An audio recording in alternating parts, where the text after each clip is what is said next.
প্রতিবছর রাঙামাটির কাপ্তাই হ্রদে কার্প জাতীয় মাছের প্রাকৃতিক প্রজনন ও অবমুক্ত করা মাছের পুনর্বৃদ্ধির জন্য ৩০ এপ্রিল থেকে ২ আগস্ট পর্যন্ত মাছ শিকার বন্ধ থাকে। ৩ মাস পর শনিবার মধ্যরাতে শেষ হচ্ছে এ নিষেধাজ্ঞা। হ্রদে আবারও শুরু হবে মৎস্য আহরণ। এজন্য শেষ মুহূর্তের প্রস্তুতি নিচ্ছেন জেলেরা। পুরানো জাল ও নৌকাগুলো মেরামত করে শেষ হয়েছে রঙের কাজও। আমাদের দিন খুব কষ্ট হয়ে গেছে, সুখে জানাই এই 3 মাস আমরা খুব কষ্ট করছি। সরকারে এখন ঘোষণা দিয়েছে 2 তারিখে লিক খুলে দিবে, তাই আমরা জাল রেডি করতেছি। নতুন করে প্রস্তুতি নিতেছি, তো আশা করি কিছু মাছ পাওয়ার আল্লাহর রহমতে পাওয়া যাবে। শুধু জেলেপাড়াই নয়, কর্মচঞ্চল হয়ে উঠেছে জেলার সবচেয়ে বড় মৎস্য অবতরণ কেন্দ্র বিএফডিসি ঘাটও।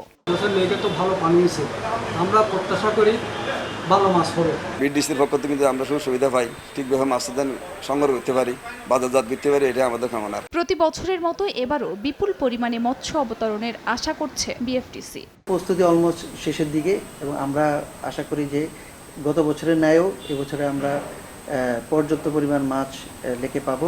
বিএফটিসির তথ্য মতে কাপ্তাই হ্রদে মৎস্য শিকার করে জীবিকা নির্বাহ করেন প্রায় ২৬,০০০ জেলে। এবছর হ্রদে প্রায় ৬৫ মেট্রিক টন কার্প জাতীয় মাছের পোনা অবমুক্ত করা হয়। সময় সংবাদ, রাঙামাটি।